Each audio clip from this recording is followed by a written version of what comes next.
बीड जिले के केज तालुका के सांगवी गांव से एक चौंकाने वाला मामला सामने आया है। मामूली जमीन विवाद को लेकर गांव के गुंडों ने सड़क पर ही मां और बेटे की बेरहमी से पिटाई कर दी। पूरा हमला मोबाइल कैमरे में कैद हो गया है। महिला फिलहाल निजी अस्पताल में भर्ती है, जहां उसका इलाज जारी है। पीड़ित परिवार ने हमलावरों के खिलाफ तत्काल सख्त कार्रवाई की मांग की है। गांव में इस घटना को लेकर आक्रोश है और पुलिस मामले की जांच कर रही है। नाण्या रस्ता वलांडून माझ्या भावाकडे आला। मग मी बघितलं नाही। मी काय केलं, मी शेतात खालून उभी होते, दाहोद पळत येऊन माझ्या भावापाशी उभा राहिला। अशोकराव आणि माझा भाया जवळ उभी होते आणि माझ्या भावापाशी उभा राहिले। ह्याने जे आलं त्या अशोकरावला काय म्हणलं, अशोकरावला म्हणला हे रान घ्यायचं नाही, घेतलं तर माझ्या इतकं वाईट नाही, काय जे परिणाम होईल ते तुम्हाला भोगावं लागेल, हे रान घ्यायचं नाही, हे रान माझं नाही। मग अशोकराव म्हणले गप्प बसले, ते काहीच बोलले नाही। मग आम्हाला त्यांनी शिवीगाळ चालू केली। शिवीगाळ चालू केल्याच्या नंतर आम्ही बी गच्ची बसलो, कारण का की आम्हाला ह्याने 5 तारखेचंच मारलेलं होतं, ते आम्हाला काही आमच्यात मार खायपुरती ताकद नव्हती, आम्हाला भरपूर मारलं होतं आणि आम्हाला तेवढं बोलून आम्ही ह्यांच्यापासून निघून जायचं तयारी करीत होतो, ह्यांच्यापासून जावं। मग अशोकरावला बी माहीत होते की ह्यांना मारणार होती। मग हे अशोकराव जरा पुढे गेलं की आम्ही अशोकरावच्या मागं अशोकरावपर्यंत जायचं। मग तिथं करीत ह्यांनी काय केलं, पहिला हे अशोक काशीनाथ केदार, सुमन काशीनाथ केदार आणि गणेश नानाभाऊ केदार ही गाडीवर आली की ह्यांनी आम्हाला घेरायला तयार केलं। ती दुसरी गाडी आली, दुसऱ्या गाडीवर लक्ष्मण चंद्रबोस केदार, शिवदास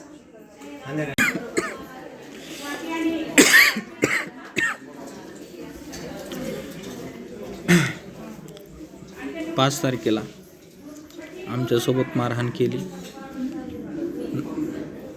नानाभाऊ काशीनाथ केदार,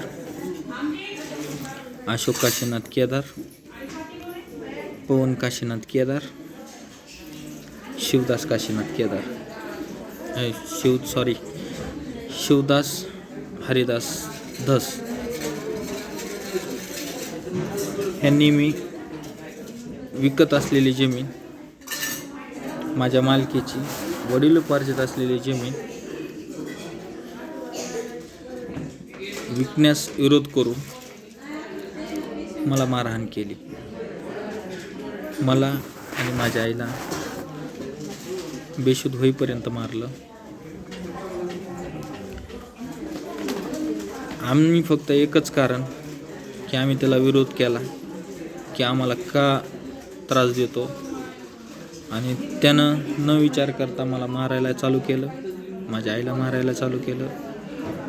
मारल्यानंतर अशोक काशीनाथ केदार हे जवळच होता, कुठंतरी दबा धरून बसलेला, तो आला, त्याने आम्हाला मारलं।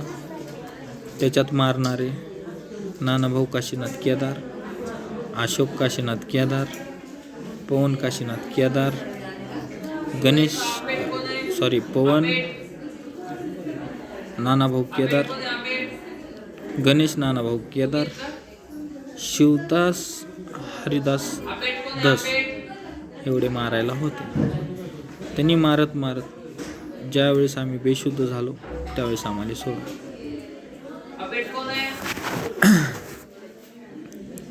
मी ज्यावेळेस शुद्धीवर आलो त्यावेळेस मी 112ला फोन केला।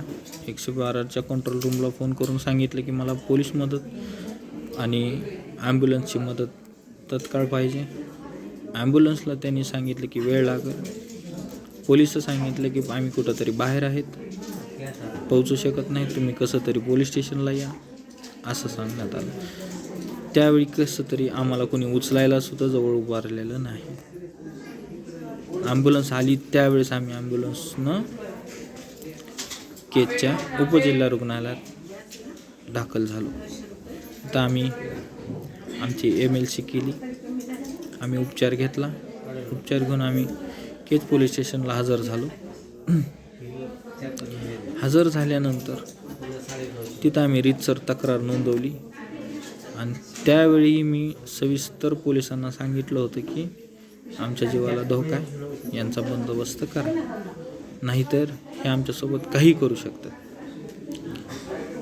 पोलिसांनी सांगितलं तुम्ही जावा, आम्ही त्याला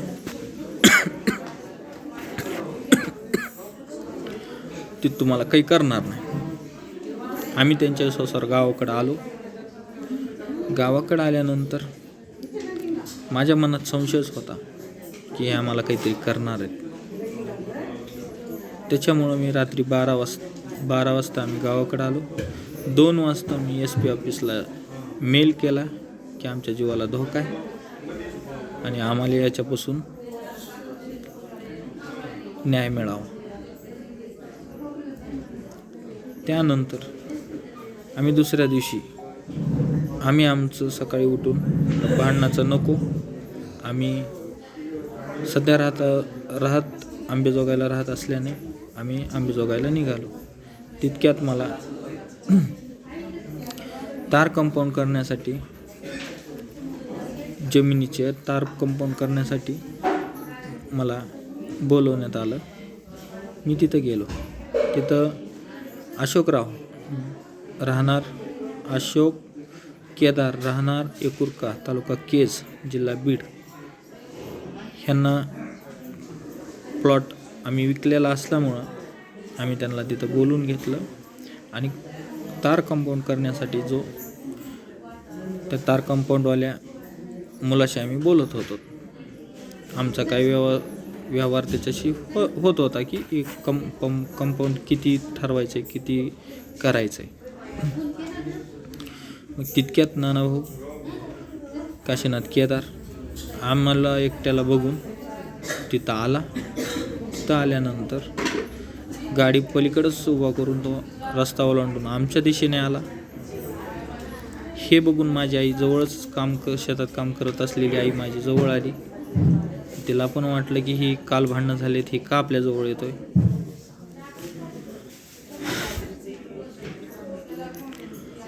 जवळ आला. जवळ आल्यानंतर आम्हाला शिवीगाळ करू लागला. अशोकरावांना धमकी देऊ लागला, तुम्ही जर शेत घेताल, रान घेताल तर माझ्यापेक्षा बरं वाईट कोणी नाही आणि सगळ्यांना आम्ही मारलंय, तुम्हालाही माराय कमी करणार नाही. अशोकराव म्हणले, गप बसले. ते तिथून थोड्या आमच्याजवळ थांबले. तितक्यात 2-4 गाड्या आल्या.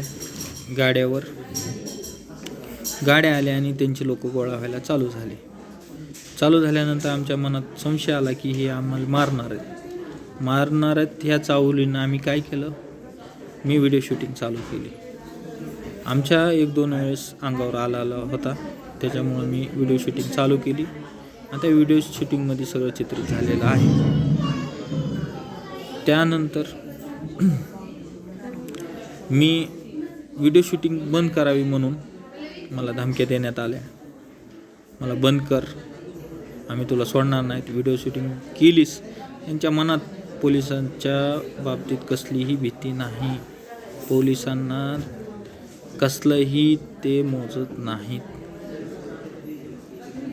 पोलिसांची आम्ही तक्रार केलेली असताना देखील आमच्याजवळ येऊन उभा राहणं, आम्हाला शिवीगाळ करणं, आम्हाला मारहाण करणं इथपर्यंत त्यांची हद्द आहे.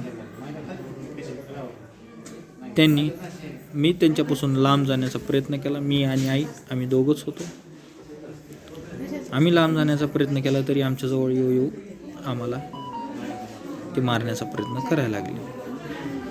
तितक्यात जवळ येऊन अशोक काशीनाथ केदार, नानाभाऊ काशीनाथ केदार हे 2 जण आमच्या अंगावर आले. अशोक काशीनाथ केदारने आईच्या 2 कानाखाली मारल्या. आई खाली पडली असलेले एक जवळच असलेले लाकूड घेतलं आणि ते फिरून आईच्या डोक्यात मारायचा प्रयत्न केला. आईनं ते लाकूड चुकवलं, आईच्या हाताच्या खाली लागलं, बरगाडीत लागलं. बरगाडीत लागल्यानंतर दुसरी काठी तशीच फिरून आईच्या डोक्यात घालण्याचा प्रयत्न केला. ती पण चुकली, ती दुसऱ्या बरगडीत लागली. आणि तिसरी काठी तशीच फिरून डोक्यात घालण्याचा प्रयत्न केला. तितक्यात वैशाली, अशोक केदार, अश्विनी नानाभाऊ केदार यांनी आईच्या केस पकडून खाली वाकविल्यामुळं ती आईच्या पाठीत काठी लागली. ते लाकूड होतं. लागलं असल्यानं आईला बरगडी मोडल्याचा अंदाज आला किंवा काय झालं, आई बेशुद्ध पडली. आईला बेशुद्ध पडलेलं